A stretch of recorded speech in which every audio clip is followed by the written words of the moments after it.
My name is Catherine Sterling, and at my husband's family Easter dinner, his mother called me a worthless parasite in front of 20 relatives, demanding I leave their home immediately. What she didn't know is that I owned the bank holding the mortgages on every single property they were sitting in. Before we dive into this story, I want you to think about this. Have you ever been in a situation where people completely underestimated you?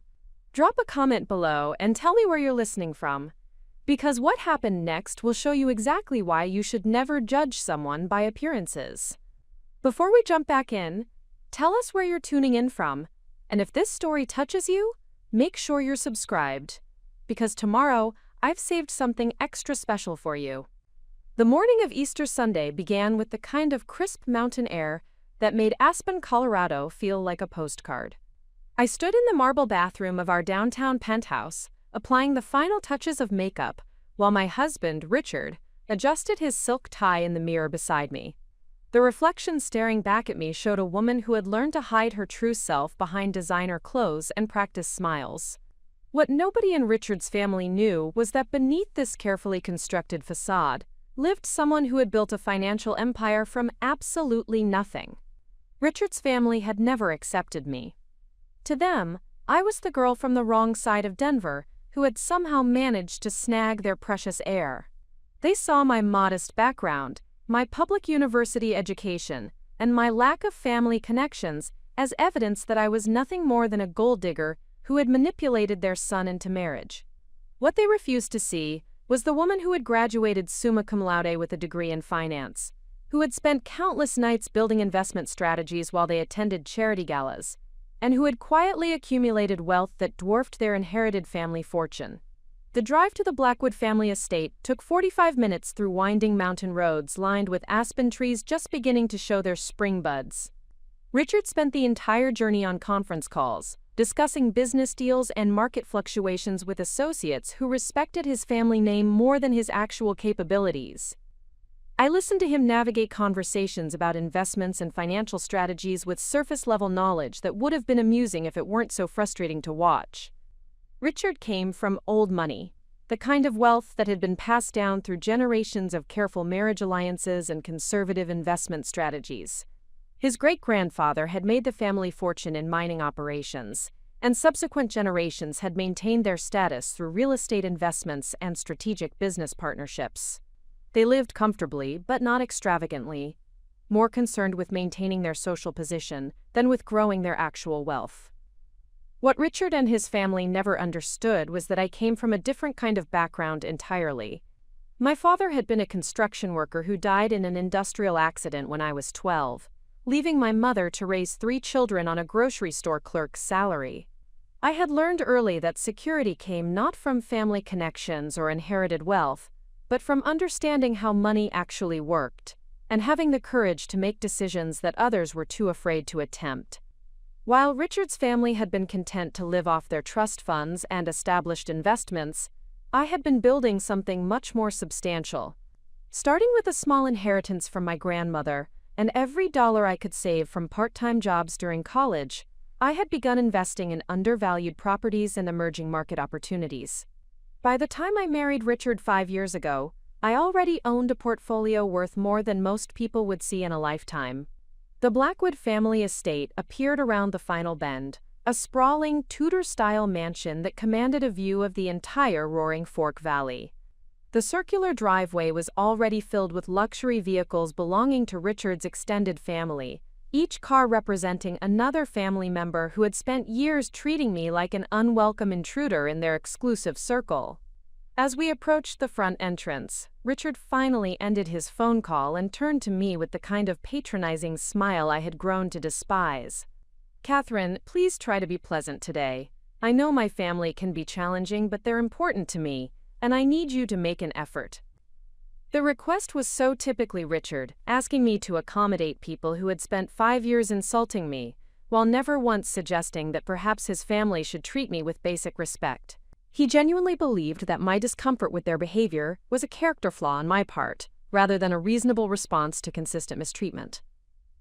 "Of course, Richard. I'll be perfectly pleasant." What I didn't tell him was that this Easter dinner would be the last time I would ever need to tolerate his family's condescension. What I didn't mention was that over the past 6 months, I had been quietly implementing a strategy that would soon give me unprecedented leverage over every person who would be seated at that dinner table. We entered through the grand foyer, where Richard's mother, Eleanor Blackwood, held court like a queen receiving subjects. Eleanor was the kind of woman who believed that breeding and social connections were more important than actual accomplishment, and she had never made any effort to hide her disappointment that her son had married beneath his station. "Richard, darling," Eleanor said, embracing her son while barely acknowledging my presence.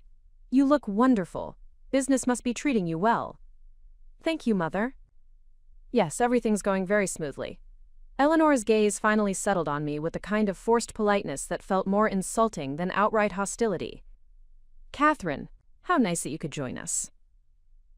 The phrasing was deliberate, suggesting that I was a guest rather than family, an outsider who had been granted temporary access to their private gathering.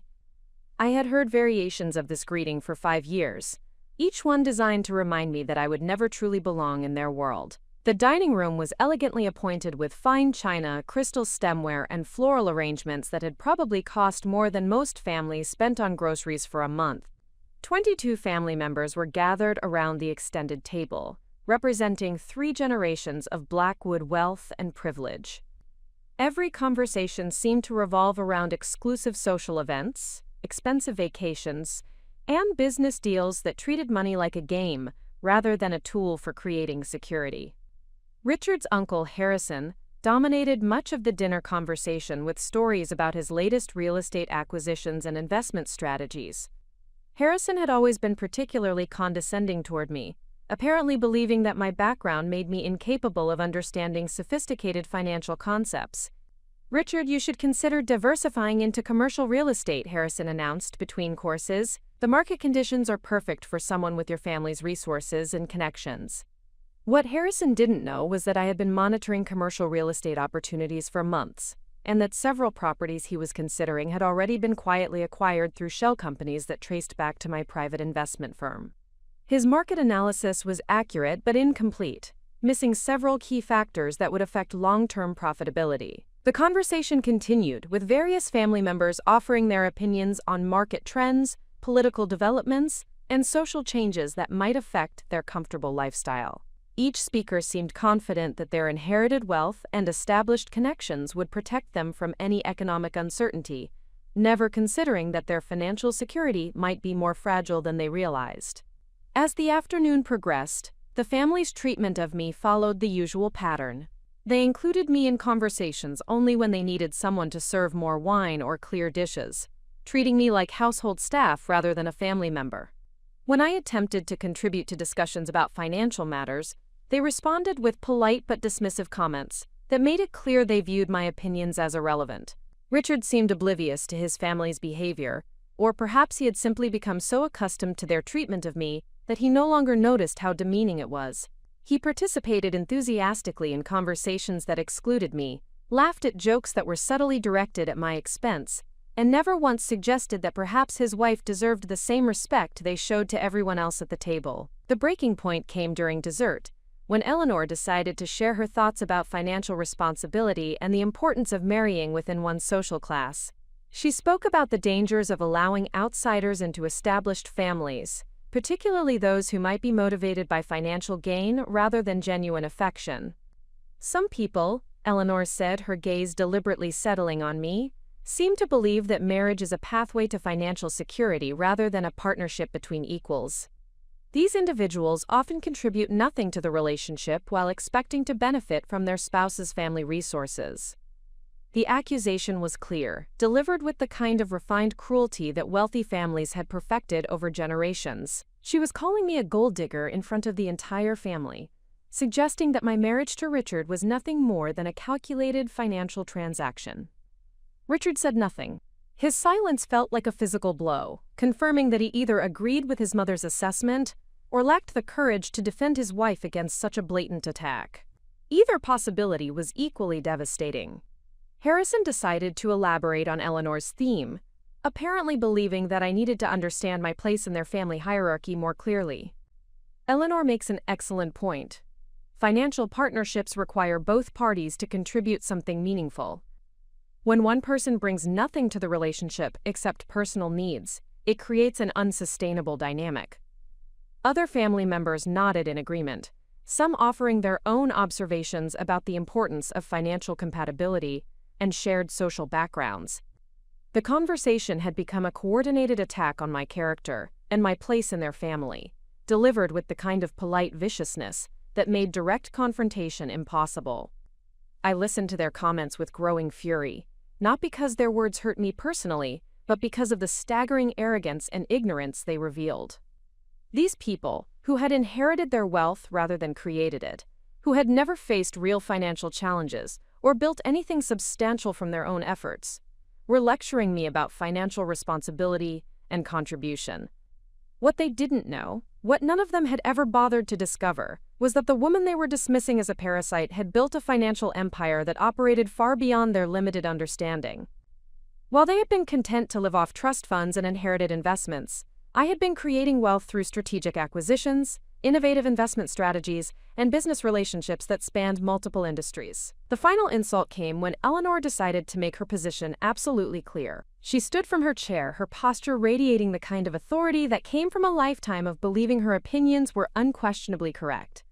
Preparing and narrating this story took us a lot of time, so if you are enjoying it, subscribe to our channel. It means a lot to us. Now back to the story. Investment strategies and business relationships that spanned multiple industries. The final insult came when Eleanor decided to make her position absolutely clear. She stood from her chair, her posture radiating the kind of authority that came from a lifetime of believing her opinions were unquestionably correct. "Catherine," she said, her voice carrying the finality of a judicial pronouncement, "I think it's time we had an honest conversation about your future with this family. You've been married to my son for 5 years, and in that time, you've contributed absolutely nothing to our family's welfare or reputation. You're a financial burden, a social embarrassment, and frankly, a parasite who has been living off Richard's generosity for far too long." The room fell silent, except for the gentle ticking of an antique clock on the mantelpiece. 21 pairs of eyes watched to see how I would respond to this ultimate humiliation, whether I would finally accept their assessment of my worth and slink away in defeat. Instead, I set down my coffee cup with deliberate care, folded my napkin precisely, and smiled with genuine amusement for the first time that day. "Eleanor," I said, my voice calm and pleasant, "that's absolutely fascinating. Tell me, how are your mortgage payments going these days?" The question hung in the air like smoke, unexpected and somehow ominous. Eleanor's confident expression flickered with confusion, unsure why I would ask such an inappropriate and irrelevant question. "I beg your pardon?" "Your mortgage payments. And Harrison's commercial property loans. And actually, now that I think about it, most of the debt service obligations, for everyone sitting at this table. I'm just curious about how those payments are going." Richard leaned forward, his face flushed with embarrassment at what he assumed was my clumsy attempt to change the subject. "Catherine, what are you talking about? This isn't the time for random financial questions." I looked around the table at faces that were beginning to show the first hints of uncertainty, people who were starting to wonder why someone they had just finished calling a parasite was asking such specific questions about their private financial obligations. "Actually, Richard, I think this is exactly the time for financial questions. Because you see, there's something I should probably mention about those mortgage payments and loan obligations that seem to be such a burden for everyone here." Quote, "The silence deepened as family members began to sense that something fundamental was shifting in the conversation, that the woman they had been systematically humiliating might not be quite as powerless as they had assumed. The thing is," I continued, my smile growing wider as I prepared to reveal the truth that would change everything, "I own the bank that holds all of your loans. What happened next would teach this family exactly why you should never underestimate someone based on appearances, and why financial power is the ultimate form of leverage in any relationship." The silence that followed my revelation stretched across the dining room like a fault line preparing to shift the entire foundation of their comfortable world. 21 faces stared at me with expressions ranging from confusion to disbelief, each family member processing the impossible statement I had just made, with the kind of stunned incomprehension that accompanies truly shocking news. Eleanor's mouth opened and closed twice before any sound emerged, her usual commanding presence reduced to sputtering uncertainty. "What did you just say?" "I said I own the bank that holds your loans, Eleanor." "Sterling Financial Group. Perhaps you recognize the name from your monthly mortgage statements?" The recognition hit Harrison first, his face draining of color as the implications began to register. Sterling Financial Group was not just any bank. It was the premier private lending institution in Colorado, specializing in high-value real estate financing for wealthy clients who required discretion and personalized service. It was the kind of exclusive financial institution that the Blackwood family had always preferred, believing that their social status entitled them to special treatment and favorable terms. Richard's fork clattered against his dessert plate as he turned to stare at me with an expression I had never seen before. "Catherine, that's impossible. Sterling Financial Group is owned by some reclusive billionaire. Nobody even knows who controls that company." "You're absolutely right, Richard. Nobody knows. I've gone to considerable effort to ensure my privacy and maintain separation between my personal life and my business operations. It's amazing how much more effectively you can operate when people underestimate your capabilities." The truth was that Sterling Financial Group represented only the most visible portion of a financial empire I had been building systematically for over a decade. While the Blackwood family had been content to live off inherited wealth and conservative investments, I had been creating an integrated network of businesses, investment funds, and financial services that generated wealth across multiple sectors simultaneously. My journey toward financial independence had begun during my sophomore year at the University of Colorado, when an economics professor had mentioned that most wealthy families maintained their status through strategic debt management rather than liquid assets. The concept had fascinated me, particularly the idea that controlling debt could provide more leverage than simply accumulating cash. While my classmates focused on traditional career paths, I began studying the mechanics of private lending, asset-backed securities, and the complex financial instruments that allowed sophisticated investors to multiply their influence. My first real opportunity had come through a work-study position at a small investment firm near campus. The firm specialized in distressed asset acquisition, purchasing properties and businesses from owners who faced financial difficulties, and restructuring them for profitable resale. I spent 3 years learning every aspect of their operation, from initial market analysis through final disposition, while simultaneously completing my finance degree and building a network of contacts throughout Colorado's financial community. The breakthrough that changed everything had occurred during my senior year, when I identified a pattern in the local real estate market that nobody else seemed to notice. Several prominent families, including some with social connections to the Blackwoods, were over-leveraged on commercial properties that they had acquired during an optimistic market period. Interest rates were rising, rental income was declining, and many of these prestigious borrowers were quietly struggling to meet their debt service obligations. Rather than simply observing this trend, I had developed a comprehensive strategy to benefit from it. Using my grandmother's inheritance as initial capital, supplemented by every dollar I could save from part-time employment, I began purchasing distressed debt from banks that wanted to remove problematic loans from their portfolios. The process required sophisticated legal and financial analysis, but it allowed me to acquire control over valuable properties at substantial discounts while generating steady income from debt service payments. The strategy had worked beyond my most optimistic projections. Within 2 years of graduation, I controlled a portfolio of debt instruments worth more than $10 million, generating monthly income that exceeded most people's annual salaries. More importantly, I had developed expertise in debt restructuring, private lending, and asset management that positioned me to expand into much larger opportunities. Sterling Financial Group had emerged from this foundation as a natural evolution of my investment strategy. Rather than simply purchasing distressed debt from other institutions, I began originating loans directly to borrowers who valued privacy and personalized service over the standardized products offered by traditional banks. My target market consisted primarily of wealthy families and successful professionals who needed sophisticated financing for real estate acquisitions, business expansions, and complex investment strategies.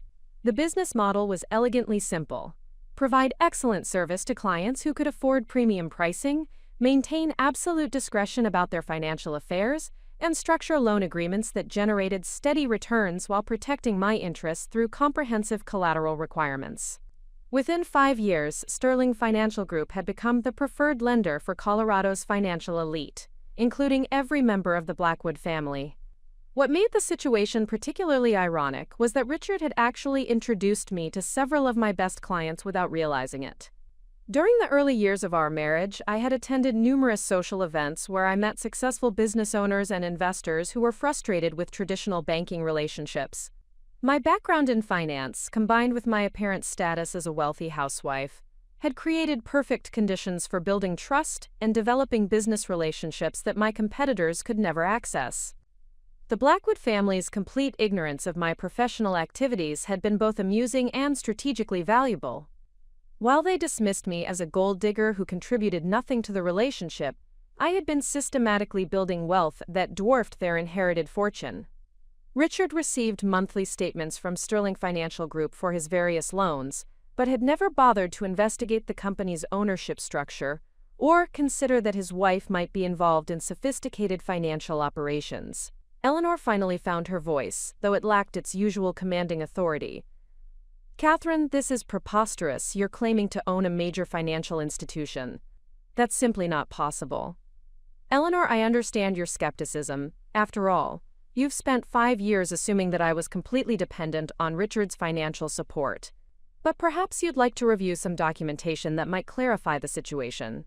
I reached into my purse and withdrew a leather portfolio that contained several documents I had prepared specifically for this moment. The portfolio included ownership certificates for Sterling Financial Group, summary statements showing the current balances of loans held by family members, and legal documents establishing my authority to modify loan terms and accelerate payment schedules at my discretion. Harrison leaned forward to examine the documents, his face growing progressively paler as he recognized official letterhead, legal terminology, and financial data that corresponded exactly with his private loan agreements. "These documents appear to be legitimate," he said quietly, his voice barely audible above the antique clock that continued ticking in the background. "They are completely legitimate, Harrison.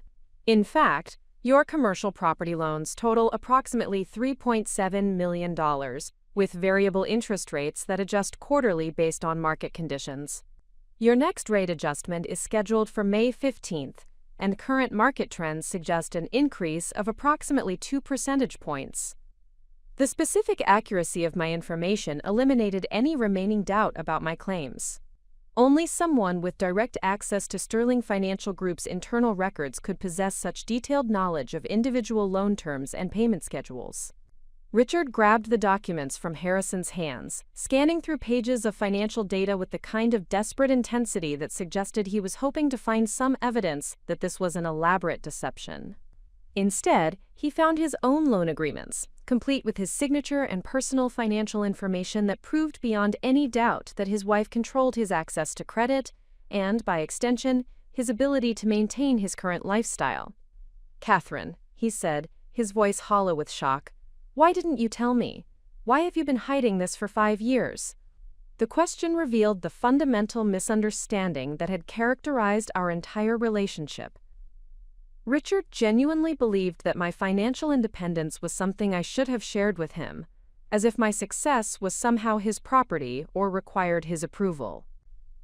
He could not comprehend that I might have legitimate reasons for maintaining privacy about my business operations, particularly given his family's consistent treatment of me as an inferior.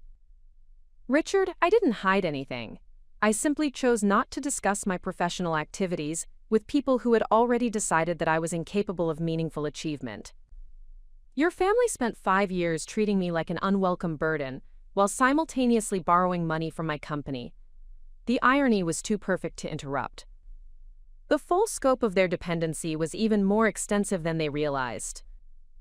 Beyond the individual loans held by family members, Sterling Financial Group also provided credit facilities to several businesses in which the Blackwoods held ownership interests.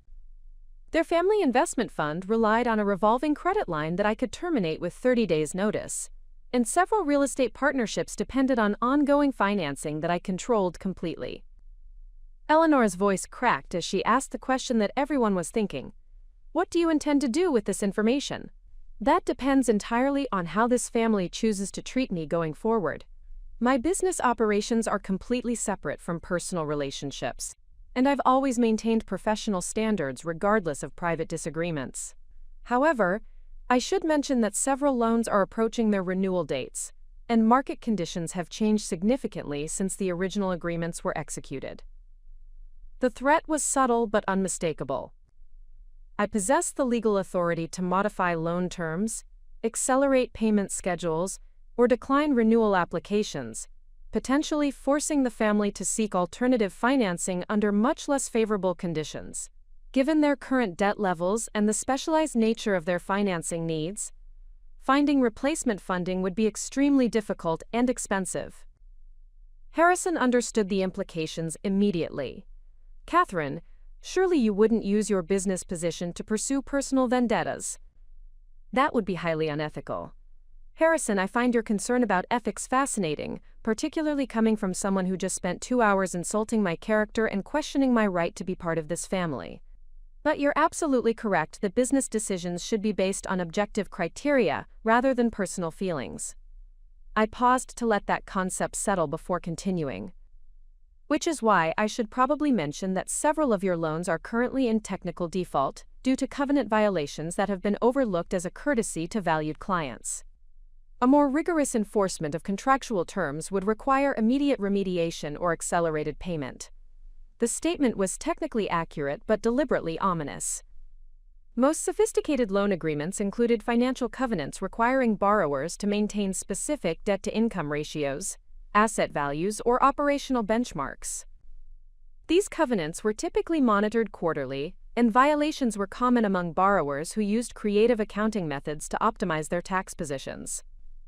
Sterling Financial Group's policy had always been to work cooperatively with clients to address minor covenant violations through amended agreements or temporary waivers. However, the same covenant violations that were routinely overlooked for cooperative clients could be enforced strictly against borrowers who proved problematic or untrustworthy. The legal authority to demand immediate compliance with all contractual terms provided substantial leverage over borrowers who had grown comfortable with flexible enforcement policies. Richard's uncle James, who had remained silent throughout most of the conversation, finally spoke with the kind of measured tone that suggested he understood exactly how precarious their situation had become. Catherine, I think we may have misunderstood your background and your contributions to this family.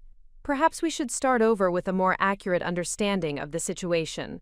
Quote, the diplomatic language barely concealed his panic as he realized that the woman they had been systematically humiliating possessed the financial power to destroy their comfortable lifestyle with a few strategic business decisions. James owned several commercial properties that were financed through Sterling Financial Group, and his monthly cash flow depended entirely on favorable loan terms that I could modify or terminate at my discretion.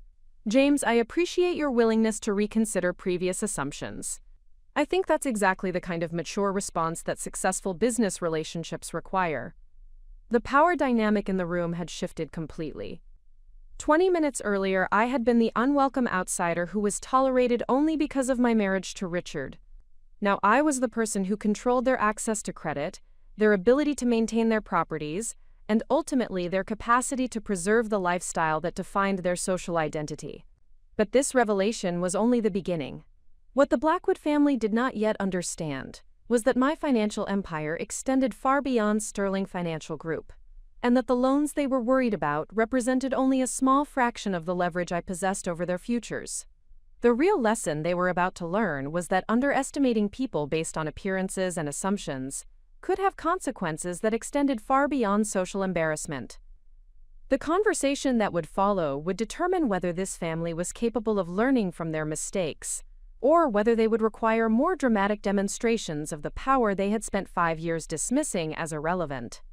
The transformation in the Blackwood family's behavior was immediate and absolutely fascinating to observe.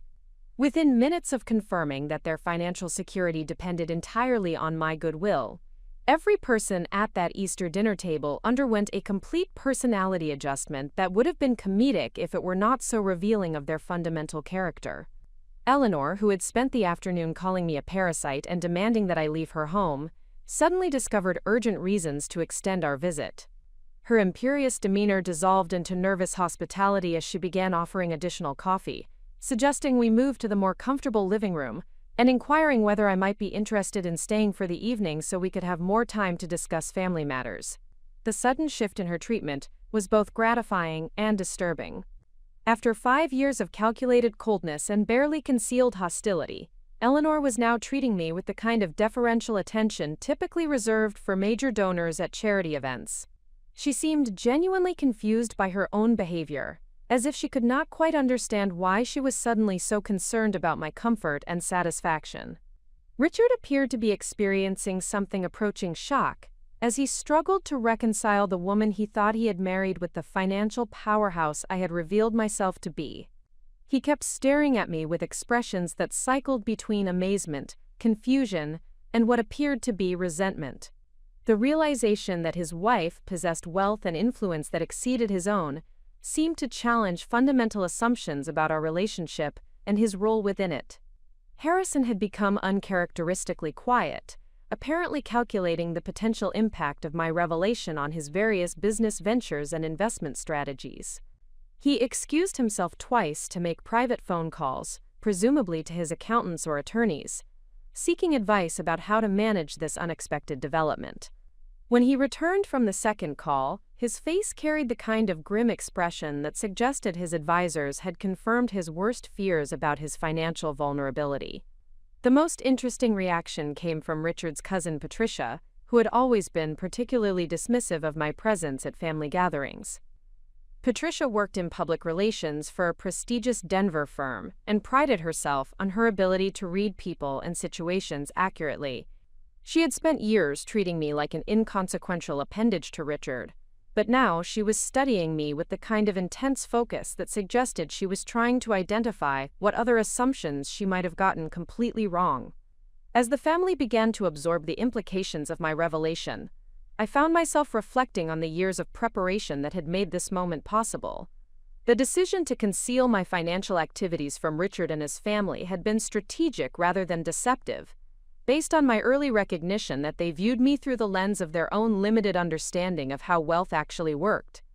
The Blackwood family represented old money, thinking at its most rigid and self-defeating. They believed that wealth came from inheritance, social connections, and conservative investment strategies that preserved capital, rather than growing it aggressively. They had never understood that the most successful entrepreneurs often came from modest backgrounds, because necessity had taught them to think creatively about opportunity and risk. My approach to building wealth had been fundamentally different from theirs, based on active management, strategic leverage, and the willingness to pursue opportunities that others overlooked or considered too complex. While they had been content to live off trust funds and established investment portfolios, I had been creating new sources of income through businesses that generated value rather than simply preserving existing capital. Sterling Financial Group represented only the most visible component of a much larger financial ecosystem that I had been developing systematically over the past decade. The private lending business had provided both steady income and valuable intelligence about investment opportunities, but it had also served as a foundation for expanding into related sectors that offered higher returns and greater growth potential. Through my lending activities, I had gained intimate knowledge of the financial situations of hundreds of successful business owners and investors throughout Colorado.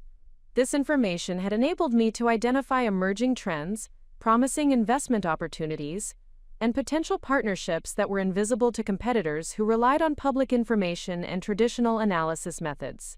One particularly profitable area had been distressed asset acquisition, where I purchased properties and businesses from owners who needed quick sales due to financial pressures or personal circumstances. My access to detailed financial information about potential sellers, combined with my ability to provide immediate financing, had created numerous opportunities to acquire valuable assets at substantial discounts. I had also developed expertise in complex financial structures that allowed sophisticated investors to minimize tax obligations while maximizing returns.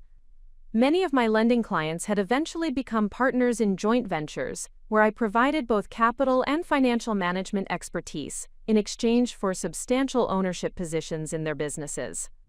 The network of businesses and investments that had emerged from these relationships now generated income from dozens of different sources across multiple industries.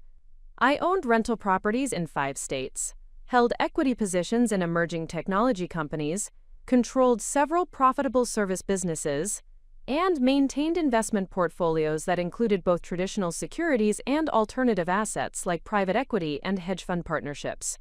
What made this diversified approach particularly powerful was that each component reinforced the others through shared information, cross-referrals, and coordinated strategies.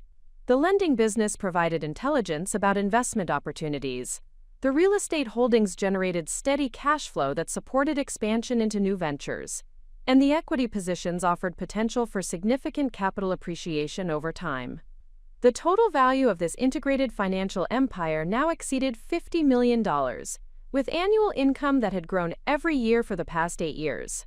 More importantly, the strategic structure of my holdings provided both security through diversification and flexibility to pursue new opportunities as they emerged. Richard and his family had remained completely unaware of this growing financial foundation because they had never bothered to ask meaningful questions about my activities or interests. They had assumed that my daily routine consisted of shopping, socializing, and managing household affairs, never considering that I might be operating sophisticated business enterprises or pursuing professional activities that required advanced knowledge and expertise. The irony was that Richard had actually facilitated many of my business relationships without realizing it. His social connections had provided access to potential clients and partners who might have been difficult to reach through traditional marketing approaches. Family events like this Easter dinner had served as informal networking opportunities where I could build trust and credibility with successful entrepreneurs who valued personal relationships over institutional credentials. Eleanor's voice interrupted my reflections as she attempted to navigate the delicate process of repairing relationships that she had spent years systematically damaging. "Catherine, I hope you understand that we had no idea about your professional accomplishments. If we had known about your success, our conversations certainly would have been different." The statement revealed the fundamental flaw in their thinking process. Eleanor was suggesting that my treatment should have been based on my financial status, rather than basic human decency. She could not comprehend that successful people deserved respect regardless of whether others were aware of their achievements, or that character should be judged by how people treated those they perceived as powerless, rather than those they hoped to impress. "Eleanor, I appreciate your acknowledgement, but I find it interesting that you believe my professional success should change how family members treat each other. Surely respect and kindness should not depend on financial statements." My response was designed to highlight the moral bankruptcy of their previous behavior, while establishing clear expectations for future interactions. I wanted them to understand that any improvement in our relationship would require genuine change in their attitudes rather than superficial adjustments based on fear of financial consequences. Harrison rejoined the conversation with the kind of forced optimism that suggested he had received advice about damage control strategies from his advisors. "Catherine, perhaps we could discuss how this new information might create opportunities for closer family collaboration. Your expertise could be valuable for our various business interests." The suggestion was transparently self-serving, but it also represented a recognition that they needed my cooperation more than I needed theirs. Harrison was attempting to reframe the situation as a potential partnership rather than acknowledging the power imbalance that my revelation had created. "Harrison, I'm always interested in discussing business opportunities with qualified partners. However, I should mention that my investment decisions are based on objective criteria including management competence, market potential, and operational efficiency. Family relationships don't influence my professional judgment." The message was clear. Any business collaboration would require them to demonstrate actual value rather than assuming that family connections entitled them to favorable treatment. They would need to compete for my attention and resources based on merit rather than expectations of automatic support. Richard finally found his voice, though he seemed to be struggling with conflicting emotions about the situation. "Catherine, I don't understand why you kept all of this secret from me. We're married. Shouldn't we have been building this wealth together?" His question revealed the depth of his misunderstanding about both entrepreneurship and our relationship dynamics. Richard genuinely believed that my success was somehow his property because of our marriage, despite the fact that he had contributed nothing to building it and had actually created obstacles through his family's hostility toward me.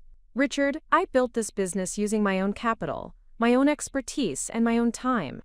You were always welcome to ask about my activities, but you seemed more interested in your golf games and business trips than in understanding what your wife did with her time. The conversation that followed would determine whether this family was capable of learning from their mistakes and treating me with appropriate respect, or whether they would simply attempt to manipulate the new power dynamic for their own benefit while maintaining their fundamental lack of understanding about what real success required. What they did not yet realize was that my revelation about Sterling Financial Group had been only the beginning of their education about the extent of my influence over their futures.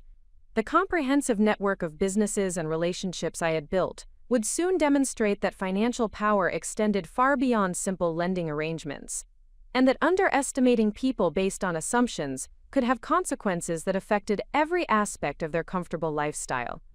The real test of their character would come when they discovered that changing their behavior toward me would require more than superficial politeness and strategic flattery. They would need to confront their own prejudices, acknowledge their previous mistakes, and demonstrate genuine respect for someone they had dismissed as inferior for 5 years. The afternoon was about to become much more challenging for everyone involved, as I prepared to show them exactly what real financial power looked like when wielded by someone who understood the difference between inherited privilege and earned authority. The drive back to our penthouse that evening was conducted in profound silence, with Richard alternating between furtive glances in my direction and intense focus on the mountain road ahead. The 45 minutes of winding aspen-lined highway provided ample time for both of us to process the complete transformation of our relationship dynamics and consider the implications for our future together. I used the quiet journey to reflect on the strategic decision that now lay before me. The revelation of my financial empire had fundamentally altered the power balance within the Blackwood family, but it had also created new complexities that required careful consideration. The question was not whether I possessed the capability to reshape their behavior through financial pressure, but rather how I should exercise that influence to achieve outcomes that aligned with my long-term objectives. The immediate satisfaction of watching Eleanor, Harrison, and the other family members scramble to adjust their treatment of me had been gratifying, but emotional reactions were poor foundations for strategic decisions. The situation required the same disciplined analysis that had guided my business development over the past decade, focusing on sustainable outcomes rather than temporary victories. Upon arriving home, Richard immediately retreated to his study without discussion, presumably to research Sterling Financial Group and attempt to understand the full scope of the business empire I had concealed from him. His reaction was entirely predictable, representing the typical response of someone whose fundamental assumptions about reality had been suddenly overturned. He needed time to process information that challenged his understanding of our relationship, his own importance, and the financial dynamics that governed his family's lifestyle. I settled into my private office, a space that Richard rarely entered and had never examined closely. The room contained the operational center of my various business interests, including secure computer systems, confidential files, and communications equipment that connected me to associates and partners throughout North America. The contrast between this sophisticated command center and the decorative sitting room that Richard associated with my daily activities illustrated the magnitude of his ignorance about my professional activities. The evening presented an opportunity for comprehensive strategic planning without interruption or observation. I needed to determine how to leverage the afternoon's revelation to achieve several interconnected objectives that would establish sustainable improvements in my personal situation while maintaining the integrity of my business operations. The primary challenge involved balancing personal satisfaction against professional ethics. The temptation to use my financial authority to punish the Blackwood family for their years of disrespectful treatment was substantial, but such actions would violate the principles that had guided my business development and potentially expose me to legal or reputational risks that could damage enterprises I had spent years building. Sterling Financial Group had achieved its prominent position in Colorado's private lending market by maintaining absolute professionalism in all client relationships, regardless of personal circumstances or external pressures. The company's reputation for ethical dealing and consistent application of contractual terms had attracted clients who valued reliability and discretion above all other considerations. Any perception that business decisions were influenced by personal vendettas could irreparably damage that carefully cultivated reputation. However, the situation also presented legitimate business opportunities that could be pursued without compromising professional standards. Several Blackwood family loans were approaching renewal dates, and recent changes in market conditions provided justification for adjusting terms to reflect current risk assessments and prevailing interest rates. These routine business decisions could be implemented according to standard underwriting criteria, while demonstrating the practical consequences of their financial dependence on my goodwill. I began by reviewing the comprehensive files that Sterling Financial Group maintained on each family member's financial position, payment history, and collateral status. The accumulated data revealed patterns of behavior and financial management that provided valuable insights into their individual vulnerabilities and dependencies. Eleanor's primary residence carried a mortgage balance of $2.4 million on a property valued at approximately $4 million. While the loan-to-value ratio was conservative, her income consisted primarily of trust fund distributions and investment returns that could fluctuate significantly with market conditions. Any increase in her monthly payment obligations would require adjustment of her discretionary spending or liquidation of investment assets to maintain her current lifestyle. Harrison's commercial real estate portfolio was more complex, involving multiple properties financed through separate loan agreements with varying terms and maturity dates. His debt service obligations totaled approximately $15,000 monthly, supported by rental income that had declined over the past 2 years due to economic pressures on his tenants. His financial position was more precarious than he publicly acknowledged, with limited reserves available to address unexpected expenses or temporary income reductions. Richard's loans included both personal borrowing for investment purposes and guarantees on family business obligations that exposed him to potential liability beyond his direct borrowings. His monthly debt service approached $8,000, which represented nearly 40% of his pre-tax income from employment and investment returns. Any significant increase in his payment obligations would require substantial lifestyle adjustments or financial support from family resources.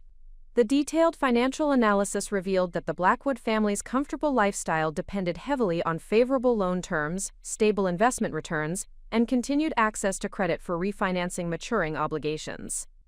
Their apparent wealth was substantially leveraged, making them vulnerable to relatively modest changes in their financing costs or credit availability.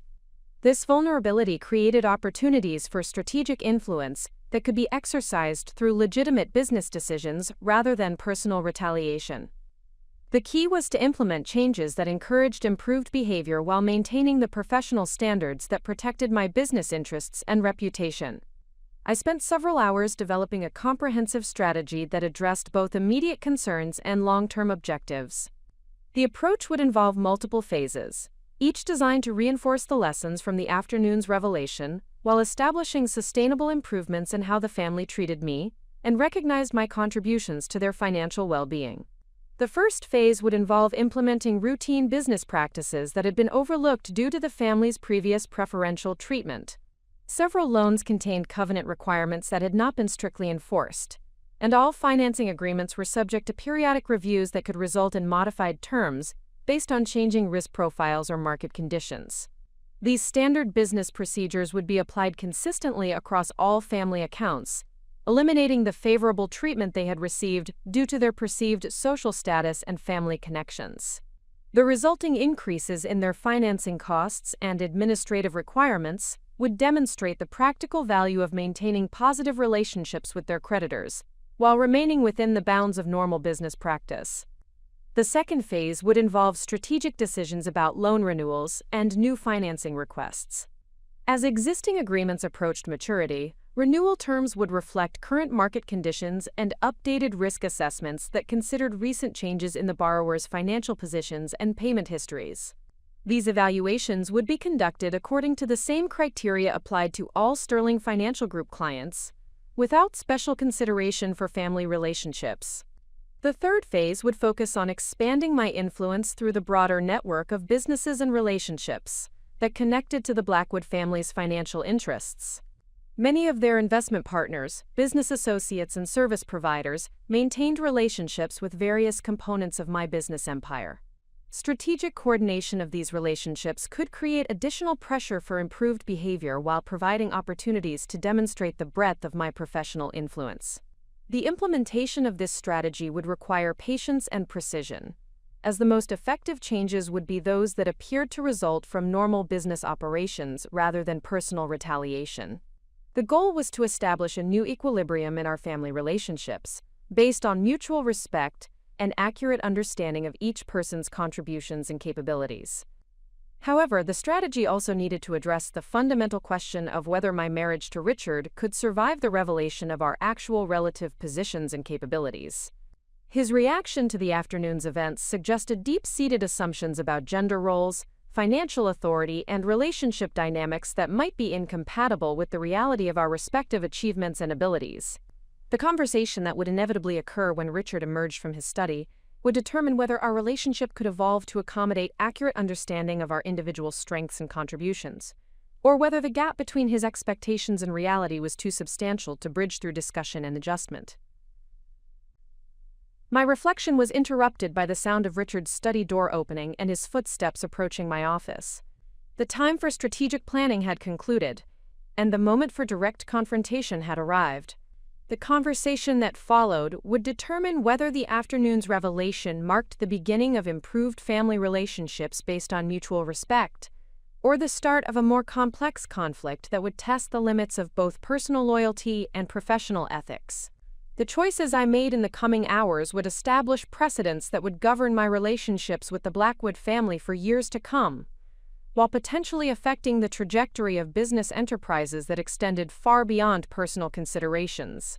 The challenge was to navigate these competing interests with the same strategic thinking and disciplined execution that had built my financial empire, ensuring that personal satisfaction did not compromise professional judgment or long-term objectives. Richard appeared in the doorway with an expression that suggested he had spent the evening grappling with uncomfortable realities about our relationship and his own assumptions about success, achievement, and the distribution of power within our marriage. The conversation that was about to begin would test whether our personal relationship could accommodate the professional realities I had finally revealed, or whether the afternoon's revelation had irreparably damaged the foundation upon which we had built our shared life. Richard stood in the doorway of my office for several moments before speaking, his expressions cycling through emotions that ranged from bewilderment to resentment to what appeared to be genuine hurt. The stack of papers in his hands suggested he had spent the evening researching Sterling Financial Group and attempting to understand the magnitude of the business empire I had concealed from him throughout our marriage. "Catherine, we need to talk," he said finally, his voice carrying the weight of someone who had discovered that fundamental assumptions about his life were completely inaccurate. I gestured toward the chair across from my desk, maintaining the same composed demeanor that had served me well during challenging business negotiations. The conversation that was about to unfold would determine whether our marriage could survive the revelation of our actual relative positions, or whether the gap between his expectations and reality was too substantial to bridge through honest discussion. Richard settled into the chair and placed his research materials on the desk between us. The documents included printouts of Sterling Financial Group's corporate filings, news articles about my company's growth and market position, and what appeared to be financial statements that confirmed the scope of my business operations. "I've spent the past 3 hours trying to understand how this is possible," he began, his voice tight with controlled emotion. "Sterling Financial Group is one of the most successful private lending institutions in Colorado. The company has been featured in business publications as an example of innovative financial services. And you're telling me that you've been running this entire operation without ever mentioning it to your husband?" The accusation contained an implicit assumption that my professional activities required his approval or oversight, reflecting the same entitled thinking that characterized his family's approach to relationships and authority. Richard genuinely believed that marriage created obligations for me to subordinate my independent judgment to his preferences and expectations. "Richard, I never concealed my business activities. I simply chose not to discuss professional matters with someone who had never expressed interest in understanding what I did with my time." You assumed that my daily routine consisted of shopping and social activities, and you never asked questions that would have revealed different information. The response highlighted the fundamental difference between active deception and passive privacy. Throughout our marriage, Richard had maintained separate business interests, investment accounts, and professional relationships that he discussed only when convenient or necessary. He had never suggested that marriage required complete transparency about every aspect of our respective careers and financial activities. But Catherine, this isn't just a career. You own a major financial institution. You control millions of dollars in assets. This affects our entire relationship, our financial planning, our future, together. How could you think this was something you could handle independently? His perspective revealed deep-seated assumptions about gender roles and financial authority that were incompatible with modern professional relationships. Richard could not comprehend that a woman might possess superior business acumen or achieve greater financial success without male guidance and approval. The possibility that his wife had outperformed him professionally challenged his fundamental understanding of marriage dynamics and social hierarchy. Richard, did you consult me before making your real estate investments? Did you seek my approval before joining Harrison's commercial development partnership? Have you ever suggested that your business decisions require my input or oversight? The questions exposed the double standard that governed his expectations about our respective autonomy. Richard assumed that his professional activities were naturally independent and required no spousal involvement, while simultaneously believing that my achievements somehow belonged to him or required his management. That's different, Catherine. Those are normal business investments. What you're describing is a massive financial empire that affects our entire lifestyle and social position. If I had known about your success, we could have been working together to maximize our combined resources and influence. The statement revealed the core issue that separated us. Richard viewed my accomplishments as resources that he should control and direct, rather than achievements that I had earned through independent effort and expertise. He could not recognize that my success belonged to me personally, rather than to our marriage as a community asset. Richard, I built Sterling Financial Group using my own capital, my own expertise, and my own time. The business succeeded because I understood market opportunities that others missed, and was willing to take calculated risks that more conservative investors avoided. Your contribution to that success was exactly zero. The blunt assessment was necessary to establish clear boundaries about ownership and credit for professional achievements. Richard needed to understand that marriage did not entitle him to claim partial ownership of enterprises he had neither funded, nor managed, nor contributed to in any meaningful way. His response revealed the depth of his confusion about our relationship dynamics. Catherine, we're married. We're supposed to be partners. Your success should benefit both of us, just like my career contributes to our shared lifestyle. The comparison was fundamentally flawed because Richard's career consisted primarily of managing inherited investments and family business interests that generated modest returns through conservative strategies. His annual income was less than the monthly profit from my lowest-performing business division, and his contributions to our household expenses represented a fraction of the resources I provided through various income streams. Richard, your family income last year was approximately $240,000 from employment and investment returns. My business operations generated more than $4 million in net income, which funded the majority of our living expenses, travel costs, and discretionary spending. The partnership you describe has been remarkably one-sided. The financial reality check was designed to force Richard to confront the actual economics of our relationship, rather than the fantasy version he had constructed in his mind. For 5 years, he had assumed that his family connections and modest earnings made him the primary financial contributor to our marriage, when in fact I had been subsidizing his lifestyle while his family treated me like a dependent. I had no idea, he said quietly, his voice reflecting genuine shock as the implications of our financial arrangement became clear. Why didn't you ever mention the disparity? Why did you let me believe that I was contributing equally to our expenses? The question revealed another fundamental misunderstanding about responsibility and awareness in adult relationships. Richard had never bothered to analyze our household finances or investigate the sources of funding for our comfortable lifestyle. He had simply assumed that his moderate income was sufficient to support our expensive tastes and extensive travel without considering where the additional resources originated. Richard, you never asked about our finances. You never expressed curiosity about how we could afford a penthouse apartment, luxury vacations, and expensive purchases on your salary alone. You seemed content to enjoy the benefits without investigating the sources. The conversation continued for nearly 2 hours as Richard struggled to reconcile his assumptions about our relationship with the reality of our respective contributions and achievements. His emotional journey included phases of anger about my secrecy, resentment about my superior financial position, and confusion about what these revelations meant for our future together. The most revealing aspect of his reaction was his persistent focus on how my success affected him, rather than recognition of my individual accomplishments or appreciation for the financial security I had provided. Richard remained fundamentally unable to celebrate my achievements as independent successes worthy of respect and admiration. Catherine, I understand that you've built something impressive, but I don't understand why you felt the need to exclude me from it.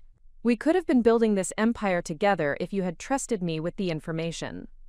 His continued insistence on shared ownership revealed that the afternoon's education had not produced the fundamental shift in perspective that was necessary for our relationship to continue on a healthy foundation. Richard still believed that marriage entitled him to participate in and benefit from my professional success, regardless of his actual contributions or capabilities. Richard, building a successful business requires specific skills, experience, and judgment that cannot be shared simply through marriage or good intentions. You've never demonstrated interest in or aptitude for the kind of strategic thinking and risk assessment that my businesses require. The assessment was harsh but accurate.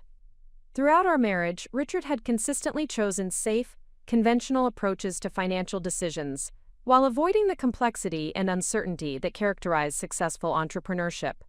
His investment strategy consisted primarily of following his family's conservative traditions, rather than developing independent analysis or innovative approaches. So what happens now? He asked finally, his voice carrying resignation rather than curiosity about potential solutions. Where does this leave our marriage and our future plans? The question forced me to articulate the fundamental choice that would determine whether our relationship could survive the revelation of our actual circumstances. Richard needed to decide whether he could accept a partnership based on mutual respect and accurate understanding of our respective capabilities, or whether his expectations about marriage dynamics were incompatible with the reality of our situation. Richard, that depends entirely on whether you can accept a wife who has achieved more professional success than you have, and whether you're willing to treat me with the same respect you would show any other successful business owner. The choice is yours. The ultimatum was necessary because compromise was impossible on the fundamental question of respect and recognition. Either Richard could evolve to appreciate my achievements and treat me as an equal partner despite challenging his assumptions about gender roles and financial authority, or our marriage would need to end because the foundation of mutual respect required for healthy relationships had been permanently damaged. His response would determine whether the afternoon's revelation marked the beginning of a more honest and equitable partnership, or whether it had revealed incompatibilities that could not be resolved through discussion and goodwill. The decision he made would affect not only our personal relationship but also the broader dynamics with his family and the implementation of my strategic plans for addressing their years of disrespectful treatment. The silence that followed stretched between us like a chasm that could either be bridged through genuine understanding and acceptance, or would prove to be an insurmountable obstacle that separated us permanently. Richard's next words would determine the trajectory of our relationship and establish the framework for all future interactions with the Blackwood family. The silence that followed my ultimatum extended for nearly 5 minutes, during which Richard stared at the financial documents spread across my desk with the expression of someone attempting to solve an equation that defied his mathematical understanding. The weight of the decision before him was evident in the tension that gathered around his eyes and the way his hands moved restlessly through the papers that documented the scope of my business empire. When he finally spoke, his voice carried the careful tone of someone who understood that his next words would determine the fundamental trajectory of our relationship. Catherine, I need you to understand that this changes everything I thought I knew about our marriage. about you, and about myself. I'm not sure I can process all of this information and make the kind of immediate commitment you're asking for." His response revealed both the depth of his confusion and his fundamental inability to accept that successful partnerships required mutual respect rather than hierarchical authority. Richard remained focused on how my achievements affected his position, rather than recognizing that authentic relationships were built on appreciation for each partner's individual contributions and capabilities. "Richard, I'm not asking for an immediate commitment. I'm asking whether you can accept the reality of who I am and what I've accomplished, rather than continuing to relate to me based on assumptions that were never accurate. The choice is whether you want a marriage based on truth or one built on comfortable illusions." The distinction was crucial because it addressed the core issue that had undermined our relationship from the beginning. Richard had married the woman he thought I was, rather than taking the time to understand the person I actually was. His family had reinforced these misconceptions by treating me according to their prejudices about my background and capabilities, rather than making any effort to discover my actual qualities and achievements. "But Catherine, you have to understand that this revelation makes me question everything about our relationship. If you were capable of building this kind of business empire, why did you choose to marry me? What did you gain from our partnership that you couldn't have achieved independently?" The question revealed his profound insecurity about his own value as a partner, and his inability to conceive that I might have married him for reasons unrelated to financial gain or social advancement. Richard could not imagine that someone with superior financial resources might have chosen him based on emotional connection, shared interests, or genuine affection rather than strategic calculation. "Richard, I married you because I believed we could build a life together based on mutual respect and shared values. I thought you were someone who would appreciate my ambitions and support my professional goals, rather than expecting me to subordinate my interests to your family's expectations and social conventions." The explanation highlighted the fundamental disconnect between my expectations for our marriage and the reality of how our relationship had developed. Rather than becoming partners who supported each other's individual growth and achievement, we had fallen into patterns where I accommodated his family's demands while my own accomplishments remained invisible and unacknowledged. Richard stood and walked to the window that overlooked downtown Denver, his reflection visible in the glass as he contemplated the city lights that represented thousands of businesses and professional relationships that operated according to principles of merit and performance, rather than inherited status and social connections. "Catherine, I think I'm beginning to understand how arrogant my family and I have been. We assumed that success came from the advantages we inherited rather than from individual effort and capability. We never considered that someone from a different background might have developed skills and achieved results that exceeded our own accomplishments." His acknowledgement represented the first genuine recognition of the prejudices that had shaped his family's treatment of me and his own assumptions about our relationship dynamics. However, intellectual understanding of past mistakes did not automatically translate into the emotional and behavioral changes that would be necessary for our marriage to continue on a healthier foundation. "Richard, understanding the problem is only the first step. The question is whether you can treat me with the same respect and recognition that you would show any other successful entrepreneur, and whether you can defend that treatment when your family reverts to their previous patterns of behavior." The challenge was significant, because it required Richard to confront not only his own misconceptions, but also the entrenched attitudes of his entire family. Eleanor, Harrison, and the other Blackwood relatives would likely view any change in Richard's behavior toward me as betrayal of family loyalty rather than appropriate recognition of my actual achievements and contributions. "I want to try, Catherine. I want to understand how to be a better husband to someone who has accomplished so much more than I realized. But I need your help in figuring out how to make this work, because everything I thought I understood about our relationship has been completely overturned." His request for guidance was encouraging because it suggested genuine willingness to change rather than defensive resistance to acknowledging his mistakes. However, the success of any relationship transition would depend on his ability to demonstrate sustained behavioral changes rather than temporary adjustments motivated by immediate circumstances. "Richard, the foundation for any healthy partnership is recognition that both people bring different strengths and capabilities to the relationship. You don't need to compete with my business success, but you do need to respect it and support it in the same way that I've supported your career and family relationships."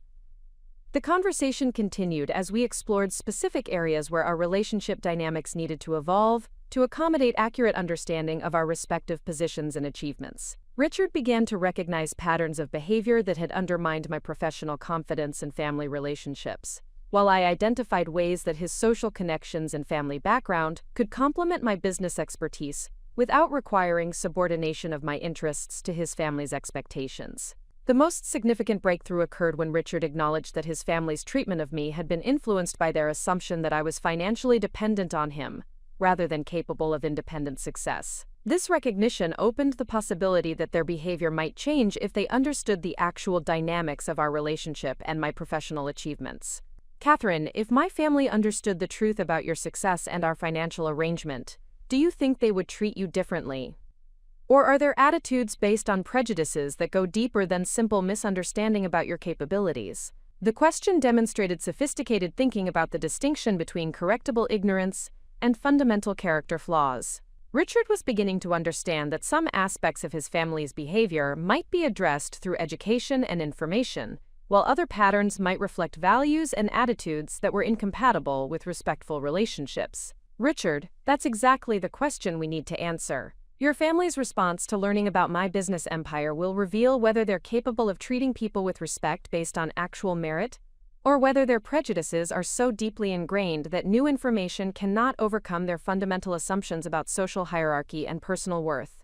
The insight provided a framework for testing his family's capacity for growth and change, while establishing clear expectations for future interactions. If the Blackwood family could acknowledge their mistakes and demonstrate genuine respect for my achievements, then improved relationships might be possible. However, if they responded to new information with continued prejudice or attempts to minimize my accomplishments, then more decisive action would be necessary to protect my interests and establish appropriate boundaries. Richard returned to his chair with an expression that suggested he was beginning to formulate plans for addressing the complex challenges that our conversation had revealed.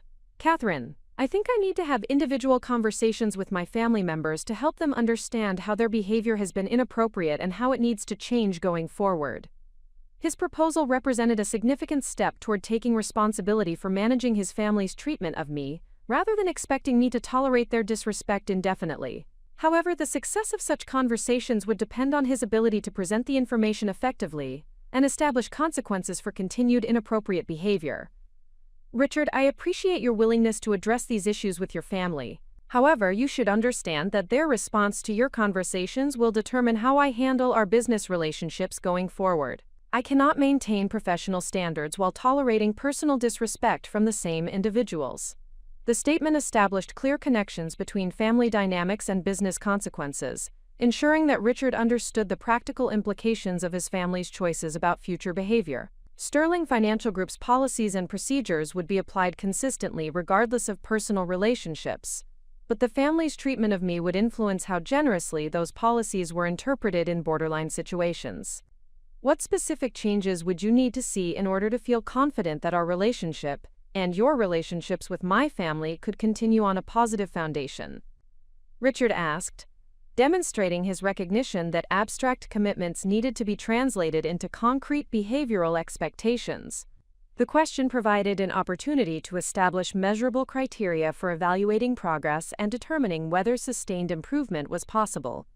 Richard, I need to see consistent respect for my professional achievements, acknowledgement of my contributions to our household and lifestyle, and active support for my business interests when they conflict with your family's preferences or expectations. These requirements represented fundamental principles for healthy partnerships, rather than excessive demands for special treatment. Any marriage between successful professionals required mutual recognition, shared decision-making authority, and protection of each partner's interests when they faced external pressure or criticism. The conversation concluded with Richard's commitment to begin immediate discussions with his family members about changing their treatment of me, while I agreed to provide reasonable time for him to demonstrate sustained behavioral improvements before making final decisions about our marriage and my business relationships with his family. However, the implementation of these agreements would prove more challenging than either of us anticipated, as the Blackwood family's response to learning about my financial empire would reveal the true depth of their prejudices and their capacity for acknowledging the fundamental mistakes that had characterized their treatment of me for the past 5 years. The next phase of this complex situation would test whether education and information could overcome entrenched attitudes, or whether more decisive action would be necessary to establish appropriate respect for my achievements and contributions to the family's financial well-being. The week following our confrontation brought a series of developments that revealed the true character of each Blackwood family member as they grappled with the reality of my financial empire and their dependence on my continued goodwill. Richard had committed to individual conversations with his relatives to address their treatment of me and establish new expectations for future interactions. But the execution of this plan proved more complex and revealing than either of us had anticipated. Richard began his family education campaign with his mother, scheduling a private lunch at Eleanor's club, where they could discuss sensitive matters without interruption or observation from other family members. The conversation, which Richard recounted to me that evening, provided crucial insights into Eleanor's fundamental character and her capacity for genuine change versus superficial adjustment. According to Richard's account, Eleanor's initial response to learning about my business achievements was skepticism bordering on disbelief. She questioned whether Sterling Financial Group was actually as successful as the documentation suggested, wondered whether my ownership claims were accurate or exaggerated, and speculated that I might be inflating my role in the company's operations to gain leverage in family relationships. Her reaction revealed the depth of her prejudices and her inability to accept that someone from my background could have achieved substantial business success through individual merit and capability. Even when confronted with documented evidence of my accomplishments, Eleanor remained committed to explanations that minimized my achievements and preserved her assumptions about social hierarchy and inherited superiority. Richard reported that Eleanor eventually acknowledged the accuracy of the financial information he presented, but her acceptance was grudging and accompanied by commentary that suggested she viewed my success as somehow inappropriate or threatening to established family dynamics. She expressed concern that my professional achievements might create unrealistic expectations among other family members or encourage challenges to traditional authority structures. The conversation with Eleanor also revealed her strategic thinking about how to manage this new information to minimize disruption to her comfortable position as family matriarch. Rather than recognizing that her treatment of me had been inappropriate and required fundamental change, she focused on maintaining appearances and preventing my newfound influence from undermining her authority over family decisions and social positioning. Richard's next conversation was with his uncle Harrison, whose response proved more pragmatic but equally self-serving. Harrison immediately understood the business implications of my revelation and began exploring opportunities to leverage our family connection for his own commercial advantage. His interest in my professional achievements was entirely transactional, focused on how my resources and expertise might benefit his various business ventures, rather than acknowledging the inappropriateness of his previous behavior. During their discussion, Harrison proposed several joint investment opportunities that would allow him to access my capital and business networks while providing me with what he characterized as valuable partnership opportunities. His suggestions revealed both his assumption that family relationships entitled him to preferential business treatment and his fundamental misunderstanding of how successful entrepreneurs evaluate potential collaborations. Harrison's approach was particularly problematic because it demonstrated his inability to separate personal relationships from professional considerations. He seemed to believe that acknowledging my business success obligated me to provide him with favorable access to investment opportunities, essentially replacing his previous dismissive attitude with equally inappropriate expectations of special treatment based on family connections. The conversation with Richard's cousin Patricia yielded the most surprising results, as she proved more capable than other family members of recognizing the magnitude of her previous mistakes and the changes in behavior that would be necessary going forward. Patricia's professional background in public relations had given her sophisticated understanding of reputation management and the importance of maintaining positive relationships with influential individuals. Patricia's response included genuine acknowledgement of her previous treatment of me and specific commitments to behavioral changes that would demonstrate appropriate respect for my achievements and contributions to the family's welfare. She recognized that her dismissive attitude had been based on assumptions rather than accurate information, and she expressed willingness to rebuild our relationship based on mutual respect and recognition of my professional capabilities. However, Patricia's motivation appeared to be primarily strategic rather than ethical, driven by her understanding that maintaining positive relationships with successful business leaders was essential for her own career advancement and social positioning. While her commitment to improved behavior was encouraging, the underlying calculations that motivated her change suggested that sustained improvement would depend on continued perception of benefit, rather than genuine respect for my accomplishments.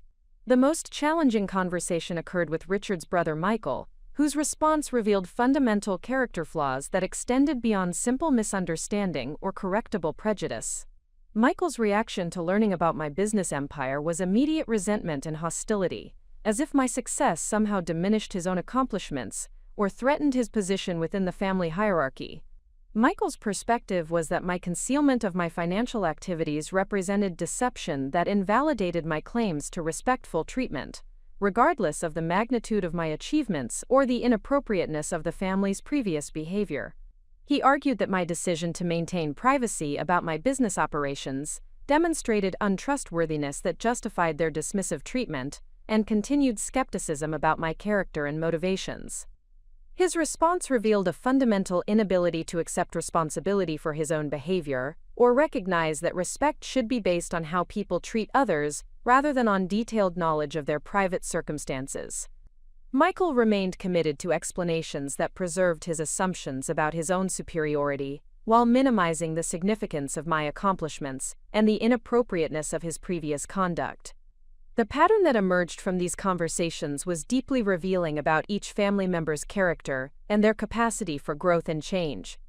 Eleanor's skepticism and concern about disruption to established authority structures suggested that her future behavior would be governed by strategic considerations rather than genuine respect for my achievements. Harrison's immediate focus on potential business advantages indicated that he would adjust his treatment of me based on perceived opportunities for personal benefit rather than recognition of previous mistakes. Patricia's professional acknowledgement of the need for behavioral change was encouraging but appeared to be motivated primarily by career considerations rather than ethical recognition of appropriate treatment standards. Michael's resentment and continued hostility revealed fundamental character deficiencies that would likely prevent any meaningful improvement in our relationship regardless of external pressure or consequences. These individual responses created a complex dynamic that required careful strategic consideration about how to proceed with family relationships and business decisions. The variation in each person's capacity for recognizing mistakes and implementing improvements suggested that differentiated approaches would be necessary to achieve sustainable positive outcomes. Richard's efforts to educate his family about my achievements and establish new behavioral expectations had revealed important information about their fundamental character and values, but the results were mixed at best. Only Patricia had demonstrated genuine recognition of the need for substantial behavioral changes, while the others remained focused on protecting their own interests and minimizing the disruption to established family dynamics. The challenge going forward would be determining how to respond to these varied reactions in ways that protected my interests, while providing appropriate incentives for improved behavior from those family members who demonstrated capacity for genuine change. The business relationships that connected to each family member's financial security provided leverage that could be exercised strategically to reinforce positive behavioral changes while imposing appropriate consequences for continued disrespectful treatment. However, the implementation of such strategies would require careful balance between personal satisfaction and professional ethics, ensuring that business decisions remained grounded in legitimate commercial considerations rather than appearing to be motivated primarily by personal retaliation. The goal was to establish sustainable improvements in family relationships based on mutual respect and accurate understanding of individual contributions, rather than creating temporary compliance motivated solely by fear of financial consequences. The next phase of this complex situation would involve translating the insights gained from Richard's family conversations into specific actions that would demonstrate the practical consequences of continued disrespectful behavior, while providing clear pathways for those family members who proved capable of genuine improvement. The effectiveness of this approach would determine whether the Easter dinner revelation could ultimately lead to healthier family relationships or whether more decisive separation would be necessary to protect my interests and maintain appropriate boundaries. The intelligence gathered from Richard's family conversations provided valuable data for developing a comprehensive strategic response that would address each individual's specific motivations and capacity for behavioral improvement. The differentiated approaches required careful implementation to achieve sustainable positive outcomes while maintaining the professional standards that had established Sterling Financial Group's reputation in the Colorado lending market. My analysis of each family member's response suggested that successful intervention would require customized strategies that aligned consequences with individual character traits and demonstrated capacity for genuine change. The variation in their reactions indicated that uniform treatment would be less effective than targeted approaches that addressed specific weaknesses and motivational factors. Eleanor's skeptical acknowledgement of my achievements, combined with her concern about disruption to established family authority structures, suggested that her future behavior would be governed primarily by strategic calculations rather than ethical recognition of appropriate treatment standards. Her position as family matriarch made her influence significant, but her fundamental unwillingness to accept responsibility for previous inappropriate behavior indicated that sustained improvement would require ongoing pressure and clear consequences for regression. The approach for Eleanor would emphasize the practical benefits of maintaining positive relationships with me, while demonstrating the costs of continued resistance to behavioral change.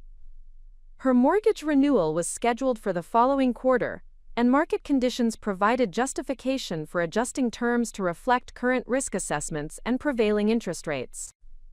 The modification would be implemented according to standard underwriting criteria, while illustrating the value of maintaining cooperative relationships with lending institutions. Additionally, Eleanor's involvement with several charitable organizations that relied on donations from successful business leaders created opportunities to demonstrate the breadth of my professional network and community influence. Strategic coordination with other donors could reinforce the importance of treating me with appropriate respect, while providing positive examples of how improved family relationships could benefit her social and philanthropic activities. Harrison's immediate focus on potential business advantages indicated that his behavioral changes would be motivated primarily by perceived opportunities for personal benefit, rather than recognition of previous mistakes. His transactional approach to relationships suggested that sustained improvement would require ongoing demonstration of the value that positive interactions could provide, while establishing clear boundaries about preferential treatment expectations. The strategy for Harrison would involve selective collaboration on legitimate business opportunities that met objective criteria for profitability and strategic value, while maintaining strict separation between family relationships and commercial considerations. His commercial property loans included provisions for early termination based on covenant violations, and recent changes in his tenant occupancy rates had triggered review requirements that could result in modified terms or accelerated payment schedules. The implementation would involve comprehensive financial analysis that evaluated his current position according to standard underwriting criteria, without consideration for family connections. The results would demonstrate that continued access to favorable financing terms depended on maintaining strong relationships with Sterling Financial Group, while pursuing mutually beneficial business opportunities that provided value beyond family obligations. Patricia's professional acknowledgement of the need for behavioral changes appeared to be motivated by career considerations and strategic relationship management, rather than genuine ethical recognition of appropriate treatment standards. However, her sophisticated understanding of reputation management and networking dynamics suggested that she could become a valuable ally if provided with appropriate incentives and clear expectations for continued improvement.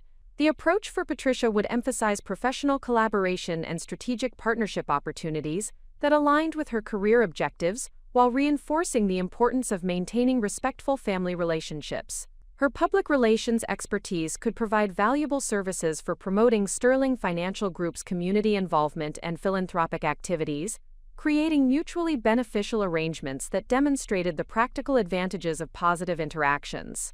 Patricia's personal financial obligations were relatively modest compared to other family members, but her professional success depended heavily on maintaining relationships with influential business leaders and community organizations. Strategic introductions and collaborative opportunities could provide significant career advancement potential, while establishing clear expectations for sustained behavioral improvements and active support for my position within the family structure. Michael's resentment and continued hostility revealed fundamental character deficiencies that would likely prevent meaningful improvement, regardless of external pressure or consequences. His inability to accept responsibility for previous behavior and his commitment to explanations that preserved his assumptions about personal superiority indicated that rehabilitation efforts would be ineffective and potentially counterproductive. The strategy for Michael would focus on establishing clear boundaries and implementing appropriate consequences for continued disrespectful behavior, while minimizing opportunities for him to undermine improved relationships with other family members. His financial obligations included personal guarantees on family business ventures that exposed him to significant liability beyond his direct borrowing relationships. The implementation would involve strict enforcement of all contractual terms and immediate response to any covenant violations or payment irregularities. Michael's access to credit facilities and refinancing opportunities would be evaluated according to the most rigorous underwriting standards, without consideration for family connections or historical relationships. The objective was to demonstrate that continued hostility would result in measurably disadvantageous treatment, while providing clear pathways for improvement if he proved capable of genuine behavioral change. The overall strategic framework required careful coordination of these individualized approaches to ensure that positive behavioral changes were reinforced, while inappropriate conduct faced immediate and meaningful consequences. The success of this comprehensive strategy would depend on consistent implementation that maintained professional standards while demonstrating the practical value of respectful family relationships. The first phase of implementation began with routine business communications that informed each family member about upcoming loan reviews, market condition assessments, and potential modifications to existing agreements. The timing and content of these communications were carefully coordinated to reinforce the messages that Richard had delivered during his educational conversations, while maintaining appropriate professional distance between personal relationships and commercial considerations. Eleanor received notification that her mortgage renewal would require updated financial documentation and property appraisal to reflect current market conditions and lending standards. The communication emphasized Sterling Financial Group's commitment to providing excellent service to valued clients, while ensuring that all agreements reflected appropriate risk assessments and prevailing market terms. Harrison's commercial property loans triggered comprehensive review procedures that evaluated his current financial position, tenant occupancy rates, and debt service coverage ratios according to updated underwriting criteria. The analysis revealed several areas where his performance had declined relative to original loan assumptions, requiring discussion of potential modifications to ensure continued compliance with lending standards. Patricia received information about opportunities to collaborate on Sterling Financial Group's community relations and philanthropic activities, with specific emphasis on projects that aligned with her professional expertise and career objectives. The communications positioned these opportunities as mutually beneficial partnerships that could provide valuable experience and networking access while supporting important community initiatives. Michael's communications focused exclusively on routine compliance requirements and covenant monitoring procedures, with particular attention to areas where his performance had approached or exceeded acceptable risk thresholds. The tone remained strictly professional, while emphasizing the importance of maintaining full compliance with all contractual obligations and reporting requirements. The implementation of these differentiated approaches required careful monitoring to assess their effectiveness in encouraging behavioral improvements, while maintaining the ethical standards that governed Sterling Financial Group's operations.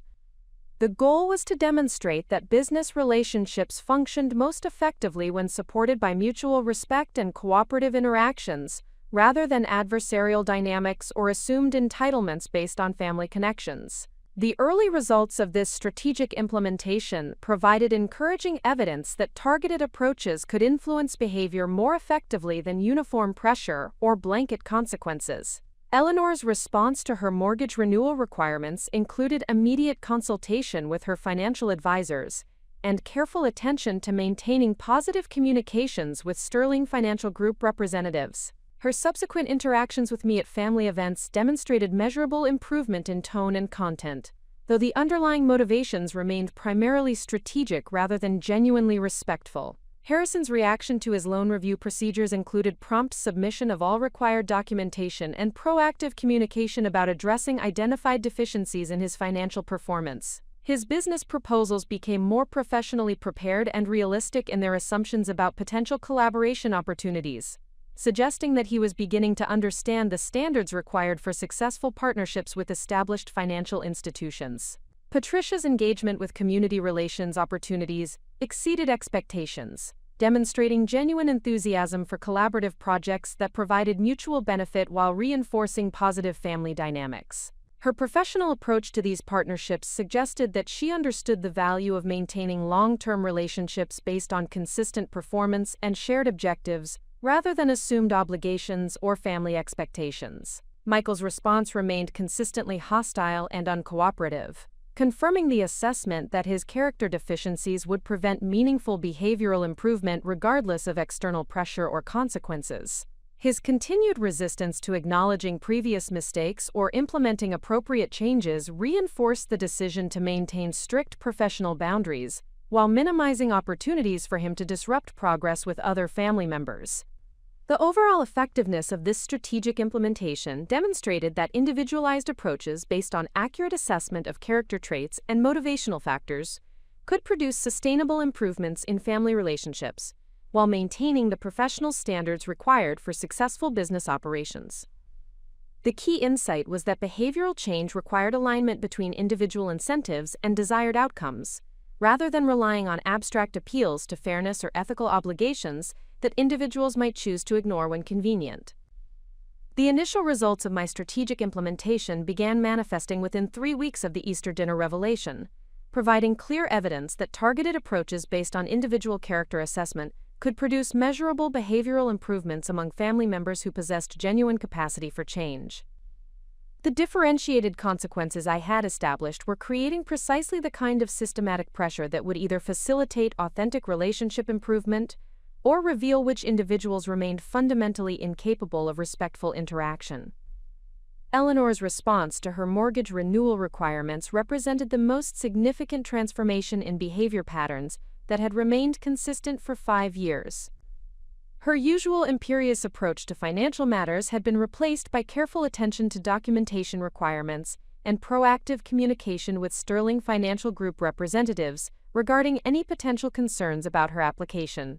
The woman who had called me a parasite at Easter dinner was now ensuring that every interaction with my company demonstrated appropriate respect and professional courtesy. However, Eleanor's behavioral modifications remained primarily strategic, rather than genuinely respectful, as evidenced by her conversations with other family members about managing the new family dynamics. According to Richard's reports, Eleanor continued to express private resentment about my concealment of my business activities and concern about the disruption to established family authority structures. Her improved public behavior represented calculated adjustment rather than authentic recognition of her previous inappropriate conduct. The mortgage renewal process itself provided an excellent opportunity to demonstrate the practical consequences of maintaining positive versus negative relationships with lending institutions. Eleanor's property had appreciated substantially since her original financing, and current market conditions would normally have supported favorable refinancing terms that could reduce her monthly payments while extending the loan duration. However, the comprehensive financial review required for renewal revealed several areas where her debt-to-income ratios had deteriorated due to reduced investment returns and increased discretionary spending. The standard underwriting analysis indicated that Eleanor's current financial position represented marginally higher risk than her original loan approval, justifying modest increases in interest rates and more stringent reporting requirements to ensure ongoing compliance with debt service obligations. These adjustments would increase her monthly payments by approximately $400, while requiring quarterly submission of updated financial statements to monitor her continued capacity to meet the modified terms. The implementation of these changes followed Sterling Financial Group's established procedures for managing increased borrower risk, while maintaining professional relationships with valued clients.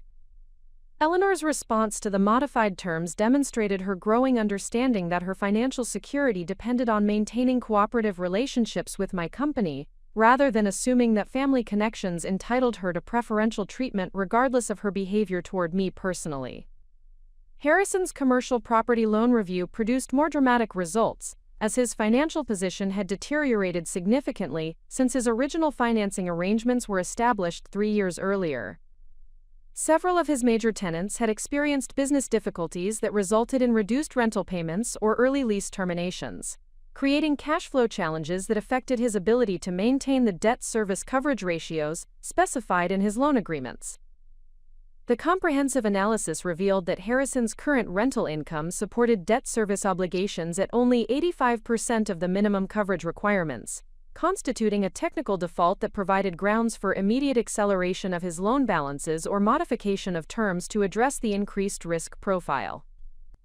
The total exposure across his various properties exceeded $4 million, representing a substantial financial obligation that would be extremely difficult to refinance under current market conditions given his weakened operating performance. The strategic decision about how to address Harrison's covenant violations required careful balance between legitimate business considerations and the broader objectives of improving family relationships through appropriate consequences for previous inappropriate behavior. Sterling Financial Group's standard policy for managing covenant defaults involved collaborative restructuring arrangements that provided borrowers with reasonable opportunities to address identified deficiencies while protecting the company's interests through enhanced monitoring and adjusted terms.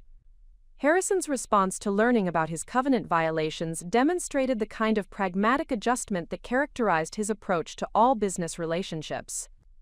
He immediately engaged financial advisors to develop comprehensive remediation plans that addressed the identified deficiencies, while proposing modifications to his loan agreements that would provide sustainable debt service arrangements based on realistic income projections and improved property management strategies. The restructuring negotiations provided opportunities to establish clear expectations about the relationship between Harrison's business obligations and his personal treatment of family members. While Sterling Financial Group maintained strict separation between commercial considerations and personal relationships, the discussions emphasized that successful long-term partnerships required mutual respect and cooperative interaction across all areas of engagement.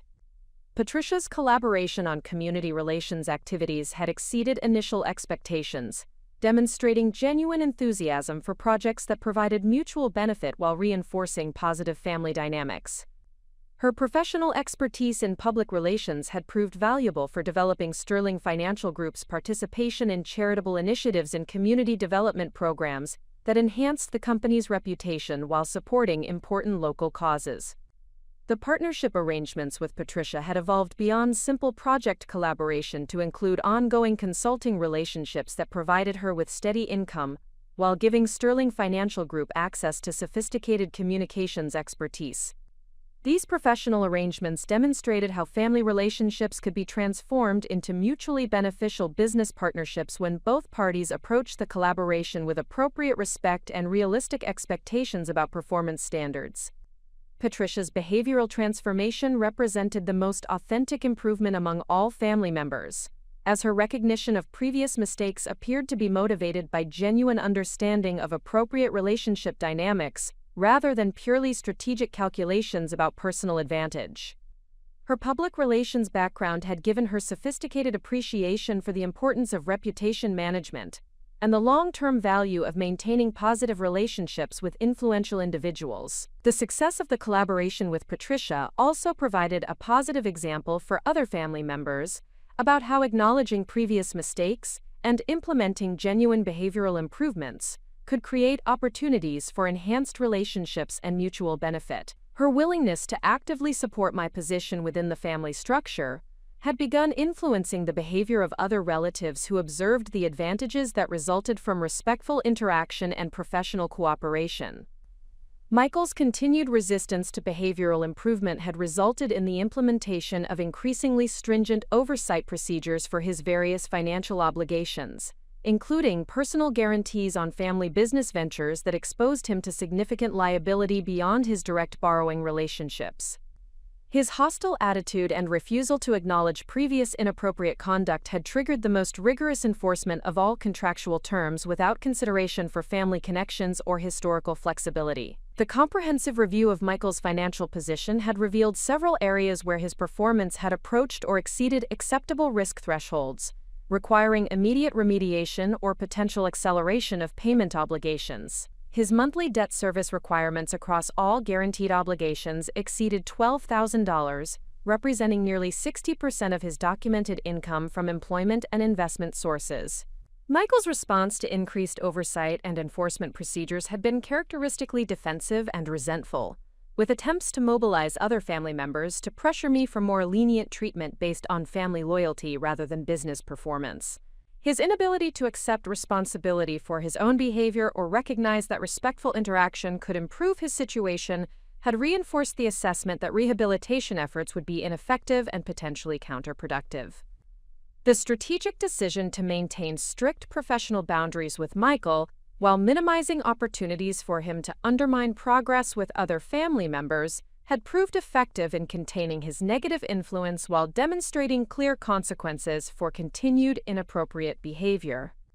His increasingly isolated position within the family structure served as a cautionary example for other relatives about the practical costs of maintaining hostile attitudes toward individuals who possessed significant influence over their financial security. The overall effectiveness of this differentiated strategic approach had created a new equilibrium within the Blackwood family relationships that reflected more accurate understanding of individual contributions and capabilities rather than assumptions based on inherited status or traditional authority structures.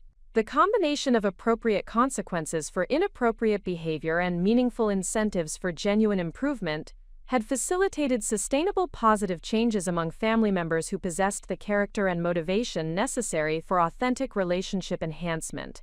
Richard's role in facilitating these improvements had evolved from simply conveying information about my business achievements to actively supporting the implementation of new family dynamics based on mutual respect and accurate recognition of individual accomplishments. His growing understanding of the strategic thinking and professional expertise required for successful business operations had enhanced his appreciation for my achievements, while strengthening our marriage relationship through more honest and equitable partnership arrangements. The transformation in family dynamics had also created opportunities for expanding my business network and community influence through strategic partnerships and collaborative initiatives that leveraged the improved relationships while maintaining appropriate professional standards. The success of these efforts demonstrated that authentic behavioral change could create value for all parties involved, rather than simply redistributing power or advantage within existing relationship structures. The next phase of this evolving situation would involve consolidating these positive developments while addressing the remaining challenges posed by individuals who continued to resist acknowledgement of their previous mistakes or implementation of appropriate behavioral improvements. The foundation had been established for sustainable relationship enhancement based on mutual respect and professional cooperation, but ongoing vigilance would be required to maintain these standards while pursuing expanded opportunities for collaboration and shared success. The transformation of the Blackwood family dynamics had created ripple effects that extended far beyond personal relationships, opening new opportunities for strategic expansion of my business influence and community leadership position throughout Colorado's financial sector. The demonstration of systematic thinking and disciplined execution that had reshaped family behavior patterns attracted attention from other successful entrepreneurs who recognized the sophisticated approach I had employed to address complex interpersonal and professional challenges. Patricia's collaboration on Sterling Financial Group's community relations activities had provided valuable visibility among Denver's business leadership, many of whom were impressed by the strategic integration of professional expertise with philanthropic initiatives that created meaningful community impact while enhancing corporate reputation. Her public relations expertise had facilitated introductions to influential decision-makers who valued innovative approaches to business development and community engagement. The expanding network of professional relationships had revealed substantial opportunities for Sterling Financial Group to participate in larger commercial lending arrangements that required sophisticated financial structuring and discretionary capital allocation, Several prominent real estate development firms had approached me about providing acquisition financing for projects that traditional banks considered too complex or risky, given current market conditions and regulatory requirements. These opportunities represented natural extensions of Sterling Financial Group's core competencies, while providing access to higher-value transactions that would significantly expand the company's revenue potential and market influence. The specialized knowledge required for evaluating complex commercial projects aligned perfectly with my background in distressed asset analysis and private lending operations, creating competitive advantages that would be difficult for larger institutions to replicate. One particularly promising opportunity involved financing for a mixed-use development project in downtown Denver that would include luxury residential units, premium office space, and retail establishments catering to affluent professionals and business executives. The project required $45 million in construction and permanent financing, with an additional $15 million needed for tenant improvements and marketing expenses before the development could achieve stabilized occupancy. The developer, Marcus Torres, had built an impressive portfolio of successful projects throughout the Southwest, but his current financing needs exceeded the capacity of any single traditional lender, given the project's complexity and the specialized market knowledge required for accurate risk assessment. Sterling Financial Group's reputation for discretionary lending decisions and sophisticated financial analysis had made us the preferred financing partner for this ambitious undertaking. The evaluation process for the Torres development project provided opportunities to demonstrate the advanced analytical capabilities that distinguished Sterling Financial Group from conventional lending institutions. My assessment included comprehensive market analysis that considered demographic trends, competitive developments, regulatory factors, and economic projections that extended well beyond the standard criteria used by traditional underwriting procedures. The financial structuring for the Torres project incorporated innovative approaches that provided both security for Sterling Financial Group's investment and flexibility for the developer to respond to changing market conditions during the extended construction and lease-up period. The arrangement included multiple funding phases tied to specific development milestones, variable interest rates that reflected project risk profiles at different completion stages, and equity participation features that would provide additional returns if the development exceeded performance projections. The success of this complex financing arrangement had attracted attention from other sophisticated developers who required similar capabilities for their own projects, creating a pipeline of potential transactions that would establish Sterling Financial Group as the premier source of specialized commercial real estate financing throughout the Rocky Mountain region. The competitive positioning in this high-value market segment represented substantial growth potential that could double the company's assets under management within 3 years. The expanded commercial lending activities had also created opportunities for strategic partnerships with other successful financial service providers who possessed complementary capabilities and shared commitment to innovative approaches to client service and market development. These relationships enabled Sterling Financial Group to participate in even larger transactions through consortium arrangements while maintaining our specialized focus and independence. One particularly valuable partnership had developed with Alexandra Chen, who owned a boutique investment banking firm that specialized in merger and acquisition transactions for mid-market companies throughout the western states.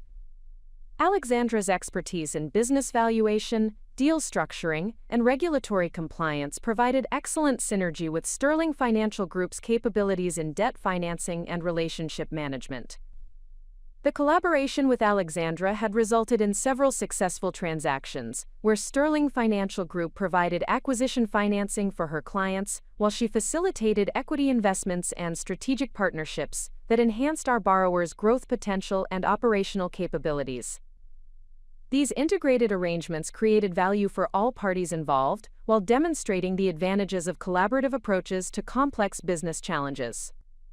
Alexandra's professional background included extensive experience in dealing with family-owned businesses, where interpersonal dynamics and succession planning created unique challenges that required both financial expertise and sophisticated understanding of relationship management. Her appreciation for the strategic approach I had employed with the Blackwood family had led to discussions about developing specialized services for other successful families who faced similar conflicts between traditional authority structures and changing business realities. Up next, you've got two more standout stories right on your screen. If this one hit the mark, you won't want to pass these up. Just click and check them out. And don't forget to subscribe and turn on the notification bell so you don't miss any upload from us.